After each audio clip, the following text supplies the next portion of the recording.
Be me, Everly, living my best life. Or so I thought. Got my own place, decent job, a solid circle of friends who get it.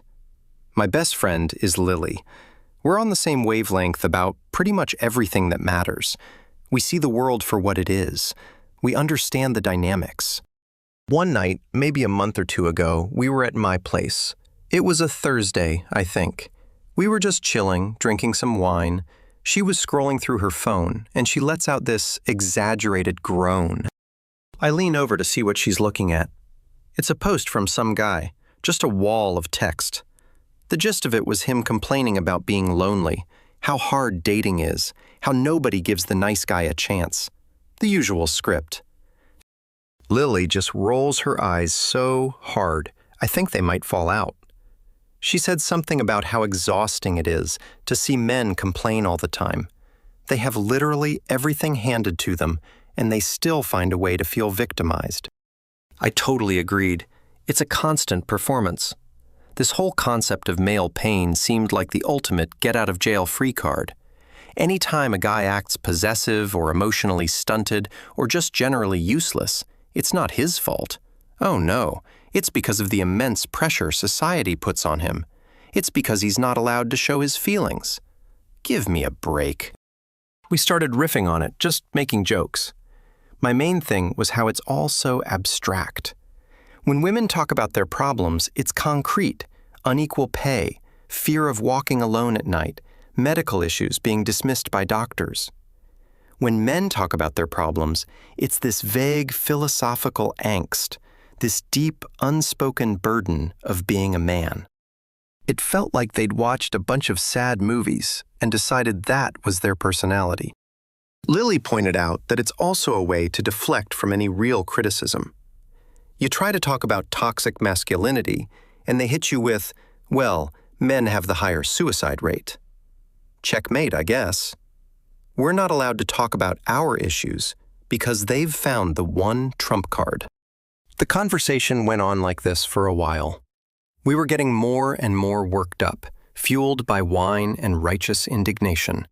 It felt good, you know, to be so in sync with someone, to feel so completely, utterly right about something. That's when the idea started to form. It didn't come all at once. It was more like a slow burn. I said something like, I wish we could just prove it. I wish we could put them on the spot and have them explain their so-called pain. They would just crumble. They wouldn't have any real examples. It would all be, I feel like. And it seems that Lily's eyes lit up. She loved the idea. She called it a social experiment, a little roundtable discussion. And we knew exactly who our test subjects would be. My brother Owen and her brother Bryant. They were perfect. Owen is my older brother. He's the strong, silent type. Or at least, that's the role he plays. He's always seemed so stoic, never complains, never really talks about his feelings. To me, he was the living embodiment of performative masculinity. He probably had a whole universe of pain bottled up inside him that was actually just like regular daily stress, the kind everyone else deals with without making it into a Greek tragedy. He works some boring office job, lives in a small apartment, doesn't really date much. He always looks tired. I figured it was just part of his whole brooding persona. Bryant, on the other hand, is different. He's more outgoing, more of a typical guy's guy. He'd recently gotten out of a long-term relationship. Lily told me he was always complaining about it, but in that vague, non-specific way. She didn't get me, or it was just a lot of drama. He was the perfect example of a guy who thinks his minor relationship was or some epic struggle. So, the plan was set. We'd invite them over for a casual evening. No pressure, just drinks, snacks, good vibes. We'd get another friend to come along as a neutral observer. Then, once everyone was relaxed, we'd start our round table. We'd guide the conversation toward their lives, their struggles. We wouldn't be aggressive. We'd be curious, empathetic, even use all the right language. Tell me more about that. How did that make you feel? We were convinced that once they started talking, their arguments would just fall apart. their pain would reveal itself to be nothing more than entitlement and a bruised ego. We'd exposed the whole concept as a sham, right there in my living room. We were so excited. It felt like we were doing something important, not just for us, but for the culture. We were investigative journalists of the soul. The next day, I texted Owen, kept it super casual. "Hey, me and Lily are having a few people over Friday night. Brian's coming too. Just chilling out. You should come." His reply was almost instant. "Okay, what time?" No emotion, no questions. Classic Owen. I interpreted it as him having nothing better to do. Lily texted Bryant, and he was immediately on board. Of course he was. The rest of the week, we planned it like a military operation. We came up with a list of leading questions. We decided who would ask what. Lily was going to handle the dating and relationship angle, using Bryant as the entry point. I was going to tackle the broader societal pressure stuff, using Owen's stoicism as my target. We felt like puppet masters, pulling the strings of a social drama we had written ourselves. It felt so empowering. Friday finally came. I spent the afternoon cleaning my apartment, making it look extra cozy and non-threatening. I put out some nice cheeses, crackers, a bowl of olives. I picked out a few bottles of decent red wine. Everything was designed to create an atmosphere of safety and trust, a space where they would feel comfortable opening up. Our other friend arrived first. She was always quiet, happy to just observe, the perfect witness. Then Lily showed up, buzzing with energy. We went over the plan one last time in hushed tones, like spies before a mission. We were ready. Around 8, the doorbell rang. It was the brothers. They walked in, bringing a gust of cold autumn air with them. Bryant was his usual self, smiling, making a joke about how we were becoming real adults with our cheese platters. Owen was just Owen. He gave a small nod, took off his jacket, and immediately looked for a place to sit where he could be out of the way. He looked even more tired than usual. The dark circles under his eyes were like bruises. I remember thinking it was such a deliberate performance. The world-weary man act. We all settled in. I poured everyone a drink. For the first hour or so, we kept the conversation light. Work, sports, some dumb movie that just came out. It was all part of the plan. Lull them into a false sense of security. Bryant was easy to talk to. He carried most of the conversation for the two of them. Owen just sat there nursing his drink, occasionally nodding or giving a one-word answer. He seemed a million miles away. I could see Lily getting impatient. She kept catching my eye, giving me a little nod. It was time. I took a deep breath. Phase 2 was commencing. Lily made the first move. She turned to Bryant, her expression a perfect blend of casual curiosity and sisterly concern. She asked him how he was really doing since the breakup. He shrugged. "I'm fine, moving on, you know." Lily pressed him. "But it must be tough getting back out there. Dating apps are a nightmare." She was teeing him up. This was his chance to launch into a rant about how unfair modern dating is for men. But he didn't take the bait. He just said, "Yeah, it's not great, but whatever. It is what it is." He wasn't giving us anything to work with. Lily looked at me, a flicker of frustration in her eyes. I decided to switch tactics and turn to Owen. This was my part of the plan, the direct approach. I softened my voice, trying to sound as sincere as possible. "Owen, you seem really quiet tonight. Everything okay?" He just looked at me. His eyes were so empty. "I'm just tired," he said.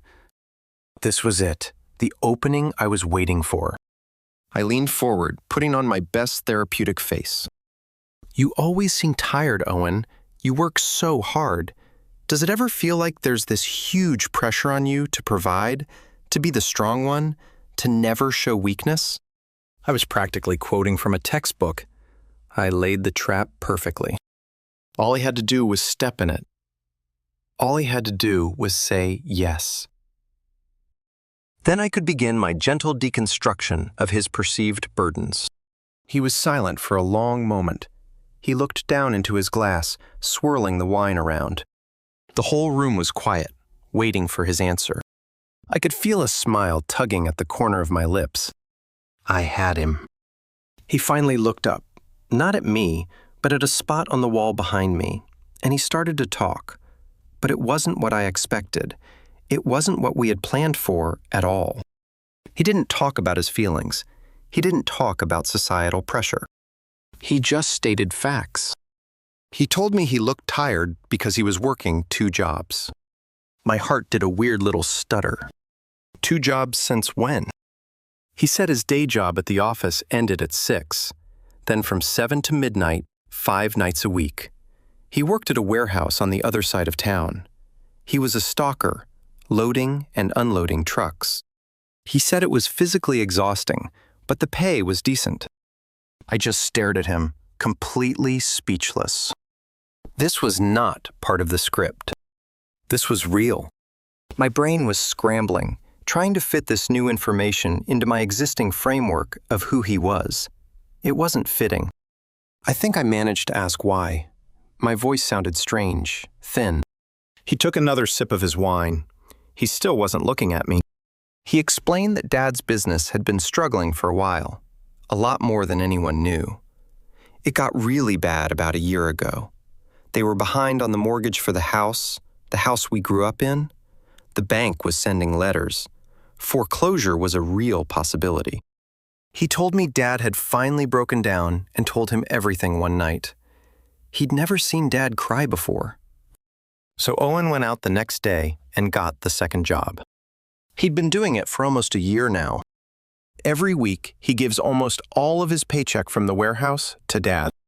He said they're almost caught up now, maybe a few more months, and they'll be in the clear. He ended by saying they didn't want to tell me because they knew I'd worry, and they didn't want to burden me. The room was so quiet, I could hear the hum of the refrigerator. I couldn't breathe. My carefully constructed experiment, my clever little round, had just been obliterated by a single devastating truth. My brother wasn't performing stoicism. He was just surviving. His silence wasn't a symptom of toxic masculinity. It was a shield to protect me, to protect our parents. He was carrying this colossal weight on his shoulders, and I had no idea. Worse than that, I had judged him for it. I had sat there on my comfortable couch in my safe apartment sipping wine, and I had judged the dark circles under his eyes as a character flaw, a philosophical choice. The shame was instantaneous. It was a physical thing, a hot wave that washed over me from my scalp to my toes. My face was burning. I looked at Lily. Her mouth was slightly open. The smugness was gone, replaced by a look of pure shock. She didn't know what to do. Her part of the script was useless now. In a desperate attempt to regain some control, to steer the conversation back to familiar territory, she turned to Bryant. Her voice was a little shaky. "Wow, Owen, that's a lot. I'm so sorry." Then she looked at her brother. "I guess your problems must seem pretty small in comparison, huh, Bryant?" It was a terrible thing to say, a clumsy, panicked attempt to minimize and dismiss. Bryant, who had been listening intently, just gave this dry, humorless laugh. It was a horrible sound. "Small, I don't know," he said. "Depends on how you measure it." And then he told his story. He talked about his ex-girlfriend, Emily. I'd met her a few times. She seemed sweet, artistic, a little flighty maybe. He said when they first got together, he was crazy about her. He thought she was the one. She was an artist trying to make it, which meant she didn't have a steady job. He was happy to support her. He believed in her. He was working a good job in sales, making decent money. He paid for their apartment. He paid for all the bills, all the groceries. He paid for her art supplies, for the workshops she wanted to take. He told us he didn't mind. He loved her, and he wanted to see her succeed. He thought they were a team building a life together. He was saving up for a ring. He said over the last year, things started to change. She became more critical of him. Nothing he did was right. He worked too much. He didn't work hard enough. He was too tired when he got home. He wasn't emotionally present. He didn't support her dreams enough, even as he was literally funding them. He said he tried everything. He suggested therapy. She refused. He tried to plan date nights. She was always too busy or not in the mood. He felt like he was walking on eggshells in his own home, the home he was paying for. Then, about a month ago, she left. Just packed a bag while he was at work and disappeared. She left a note. The note said he was holding her back, that his lack of ambition was suffocating her creative spirit. It said she needed a partner who was on her level, emotionally and intellectually. 2 weeks later, he found out she'd moved in with her life coach, a guy he'd been paying for her to see for the past 3 months. Bryant paused and took a long drink of his wine. He looked tired too, but it was a different kind of tired than Owen. It was a soul-deep weariness. He then said the worst part was the finances. He had given her a credit card in his name for emergencies and art supplies. He checked the statement after she left. She had maxed it out. Thousands of dollars on clothes, spa days, expensive dinners, and gifts. Gifts he now realized were probably for the life coach. He was now stuck with all that debt, on top of the rent for an apartment that was suddenly too big and too quiet. He finished his story by looking directly at Lily, then at me. "So yeah," he said, his voice flat.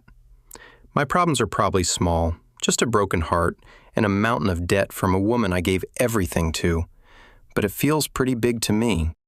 The silence that followed was different. It wasn't just quiet, it was heavy. It was filled with the weight of everything that had just been said. It was filled with the wreckage of our stupid, arrogant little experiment. I felt sick. These weren't abstract complaints. This wasn't male angst. This was real life. This was betrayal. This was sacrifice. This was pain. And we had planned to mock it. We had set this whole evening up with the express purpose of laughing at their expense. My friend group, my ideology, my entire worldview, it all felt so cheap and hollow in that moment. It was built on theories and articles and online discourse. It had no room for the quiet, devastating reality of my own brother's life, or the cynical, heartbreaking reality of my best friend's brother's life. Owen finally stood up. The movement was slow, deliberate. "I should get going," he said. "Early start tomorrow." He didn't sound angry. He didn't sound hurt. He just sounded done. He walked to the door, put on his jacket. He paused with his hand on the doorknob and looked back at me. For the first time all night, he really looked at me. And he just said, "Get some sleep, Ev." Then he was gone. Bryant stood up a moment later. "Yeah, me too." He didn't say goodbye to Lily. He just gave a slight nod to the room and walked out.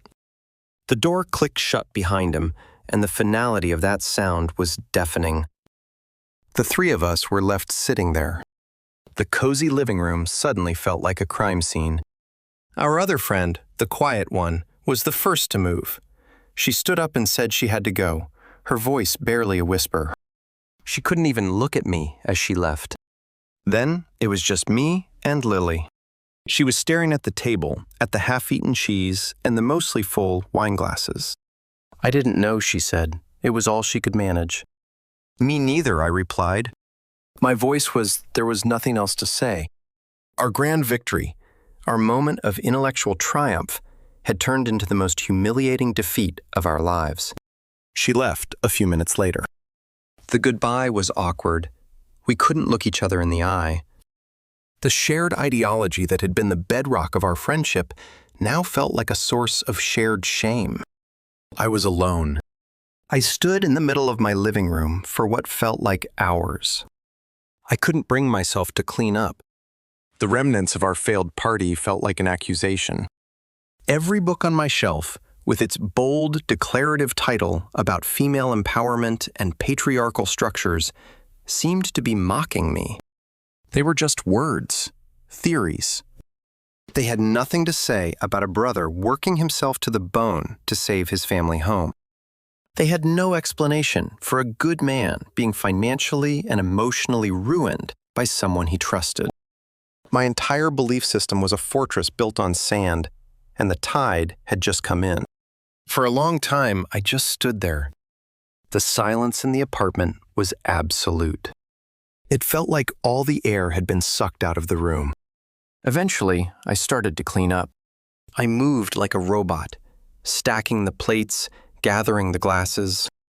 Each object felt incredibly heavy. I took the cheese plate back to the kitchen and scraped the leftovers into the trash. It seemed so decadent and stupid now, a prop in a play that had gone horribly wrong. I washed the wine glasses by hand. As the warm water ran over my fingers, I kept seeing their faces. Owen's expression wasn't angry. It was worse. It was just blank, like he was too tired to even feel anger towards me. Bryant's face had that bitter, cynical twist, the look of a man who expected the worst from the world and was proven right again. I dried each glass carefully and put it away. When I was done, the apartment was spotless again. But it didn't feel clean. It felt sterile, haunted. I walked over to my bookshelf. All my favorite authors, all the thinkers who had shaped my worldview, stared back at me. Their words had always felt like armor. Now they felt like a cage of theories that had kept me from seeing the truth right in front of my face. I picked up a book, one about deconstructing patriarchal norms. I flipped through the pages. It was full of academic language, charts, statistics. It all felt so meaningless. Where was the chapter on a brother secretly working himself into the ground for his family? Where was the analysis of a man's trust being used as a weapon against him? There was nothing. Just broad strokes, generalizations, and an enemy that was always abstract and faceless. But the enemy wasn't some vague system. Tonight, I had been the enemy. I had been the one dismissing his pain. I had been the one who was ready to mock and trivialize me, his sister. I put the book back on the shelf. It felt like a foreign object. I went to bed, but I didn't sleep. I just lay there staring at the ceiling while their words played on a loop in my head. Owen saying, "I work a second job." Bryant saying, "It feels pretty big to me." Every time I closed my eyes, I saw the look on Owen's face when he said he didn't want me to worry. He was protecting me. While I was planning to use him as a pawn in my ideological game, he was actively protecting me from a harsh family reality. The shame was a physical weight on my chest. It made it hard to breathe. I started thinking back, replaying years of memories through this new, horrible lens. I remembered all the times I'd called him to complain about some minor inconvenience, a bad day at work, an argument with a friend. He always listened. He never interrupted. He just let me vent. And I never once stopped to ask him how he was doing. Not really. I'd ask, "How are you?" as a greeting, not as a question. I thought about last Christmas. Our whole family was together. Owen looked exhausted then, too. He fell asleep on the couch in the middle of the afternoon. My aunt made a joke about him getting old. We all laughed. I felt a fresh wave of nausea. He wasn't napping. He was crashing, probably the only real rest he'd had all week. I remembered his birthday a few months ago. I asked him what he wanted. He said he didn't need anything. I thought he was being difficult. I ended up getting him a gift card to a coffee shop. So practical, so thoughtless. He probably used it to buy coffee to stay awake during one of his night shifts. The more I thought, the worse it got. Little moments I hadn't even registered at the time now came back with perfect clarity. The way he'd always insist on paying when we went out for a rare meal together, even though I probably made more money at my one job than he did at his. The worn-out soles of his work boots that I'd noticed by the door last time I was at our parents' house. His hands, which always seemed to have new cuts and calluses on them. I'd assumed it was from some DIY project. It was all there. The evidence was everywhere. I was just too busy looking for proof of my own theories to see the proof of his reality. The sun came up. I hadn't slept at all. I got up and made coffee, my movements still slow and heavy. I checked my phone. There was a text from Lily sent late last night. "Are you okay?" Just that. I stared at the 3 words for a long time. Was I okay? Number. But what could I possibly say to her? Our entire friendship was built on the foundation that had crumbled last night. Our late-night talks, the articles we'd send each other, the shared jokes, it was all tainted now. I texted back, "No, you." Her reply came a few minutes later. No, there was nothing else to say. The days that followed were weird. I felt disconnected from my own life. At work, I'd sit in meetings and hear the usual office chatter, and it all sounded like it was coming from a great distance. My friends would talk about their dating app frustrations, and I couldn't bring myself to engage. Their problems, which once seemed so important, now felt trivial. I avoided talking to Lily.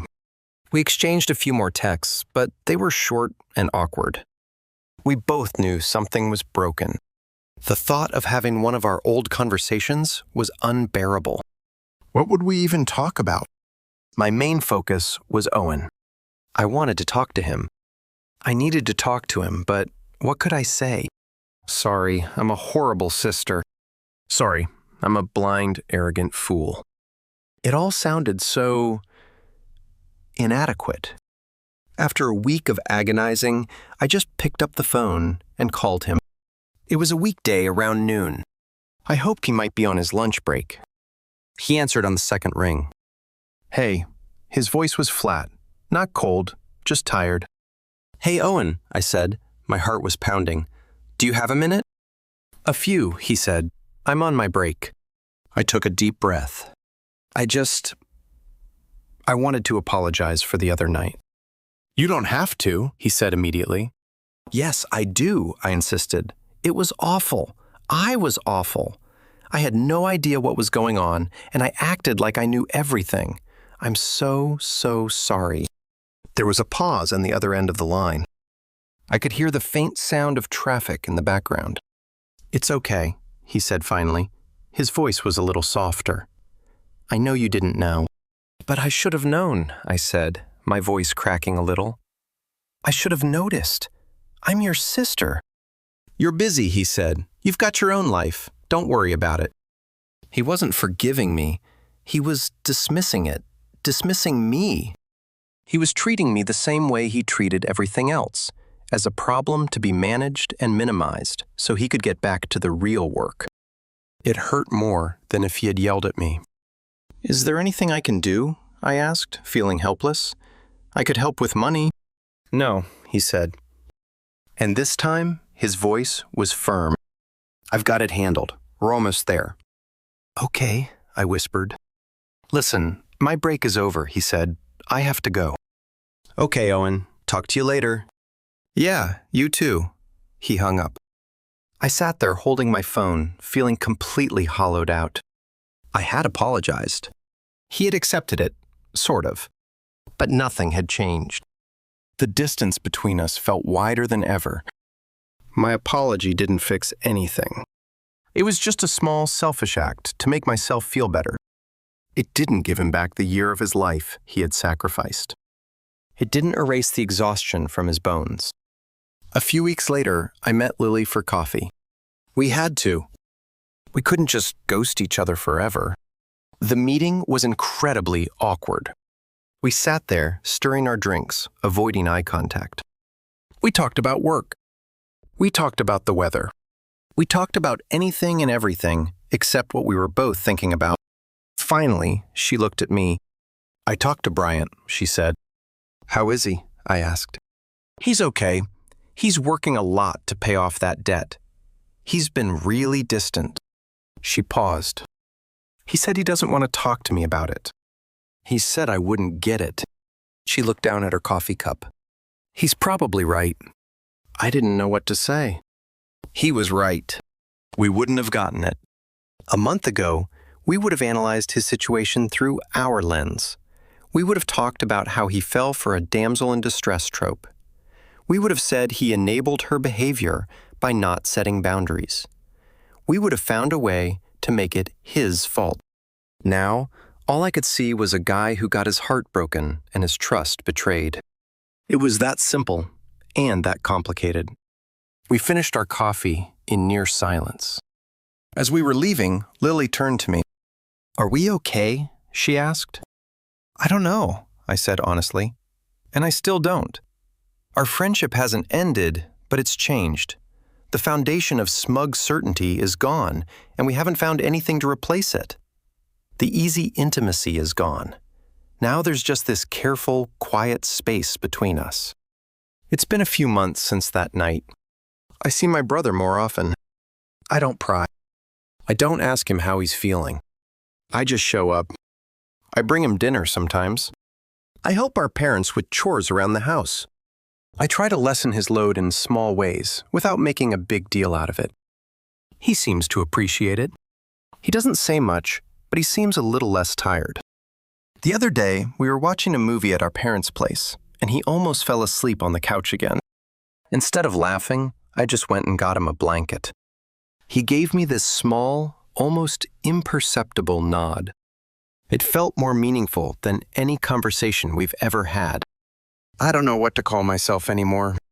The labels I used to wear so proudly feel ill-fitting and dishonest now. I haven't thrown out my books, but I don't read them the same way. They're just one part of the story, not the whole thing. The world feels more complicated now, less black and white. I went grocery shopping last week. In front of me in line, there was a man in paint-splattered work clothes. He looked to be in his 40s. He looked exhausted. He was buying a cheap frozen pizza, a carton of milk, and a small, single-serving cupcake.